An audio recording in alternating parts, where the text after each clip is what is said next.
Half the time, the only reason I film these updates is because I'm having a good hair day. What is up, Crescent Skull Cinema fans? I, once upon a time, was gonna start calling my audience my Scullies, but I am afraid that that's probably the name of, like, Summit's secret hate group, so we're just gonna redact that from the lexicon. So, hey, it's John, aka Crescent Skull Cinema. Yeah, we're just one guy. So normally by this point in time of the year I would have committed to like 7 to 9 projects because I'm insane and a glutton for punishment, but your homeboy just lost his state health benefits, so finances are looking grim, and I'm not willing to ask people to work for free. Copy and credit, please. Copy and credit. I was giggling so much thinking about that bit while I was walking my dog, and it was a lot funnier then. I'm also an actor, and I've been lucky to get some jobs lately, so I've been putting all the money I've made from those into a mason jar, so I have enough money to shoot 2 movies this year. So, time for the proper big announcement. Here are the 2 movies that we're shooting this year. So the first movie is called The Hag of MCMINNVILLE. Why MCMINNVILLE? Because I think it's pretty neat, and it only takes me about half an hour drive there from my apartment complex. It is set in 1995, it is a mockumentary, and this is our first feature film. Yeah, I know, it only took us 8 years to make our first feature, but here we are. The plot is generally that there is a tragedy the night of the homecoming dance that vaguely resembles the events of an urban legend in the local area. And guess what? We're already about 30% finished filming that one. Yeah, I filmed a little bit in January, a little bit in February. It basically takes place entirely through a series of interviews that a student is doing for their class project, as well as a series of police interviews and some like general B-roll. So technically it is very easy to shoot. A lot easier than when I thought Make-A-Wish was going to be my first feature film, and boy howdy did I learn that space parasites are friggin' difficult.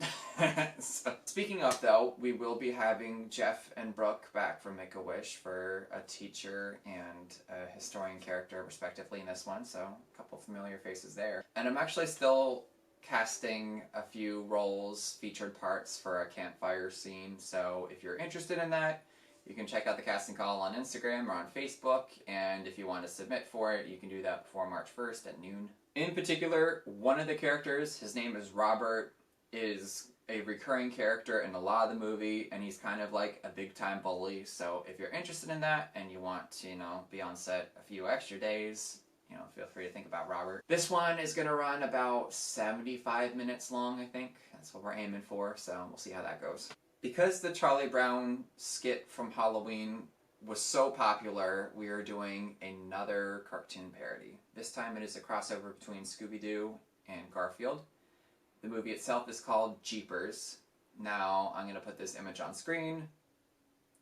For those of you who know, you know, and for those of you that don't, Garfield is kind of a bad kitty. So the plot of Jeepers takes place after the mystery gang is split up because Fred is an asshole. The whole movie itself is kind of like a Riverdale-esque melodrama, and it follows Velma as the main character, as well as Daphne, and how they both sort of come into their own after the mystery gang splits up and they go solo. The two of them kind of form an even closer friendship, and they keep in touch over letters, but after a while, Velma stops getting letters back from Daphne, so she goes looking for her at the last known whereabouts, where she was investigating something at an abandoned lasagna factory. Baby, we brought the peanuts back. We have Alexandria McKinley playing Daphne Blake.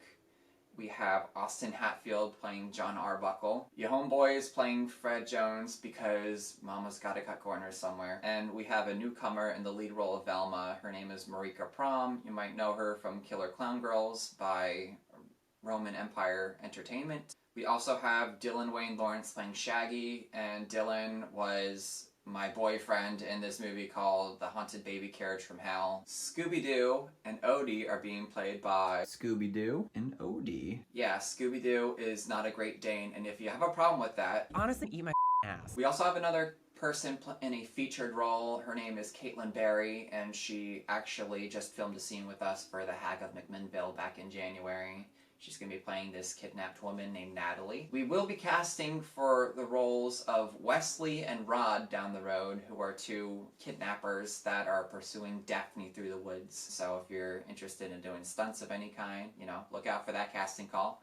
We will also be casting for the role of Liz...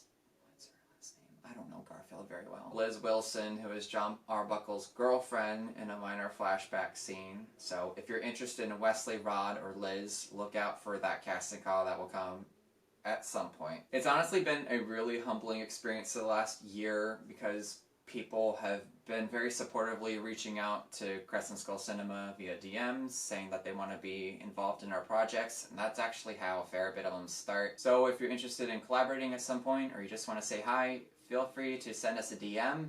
Just please, God, don't send me any nudes. I'm taken. So for now, stay spooky, stay scary. I don't know. Deuces.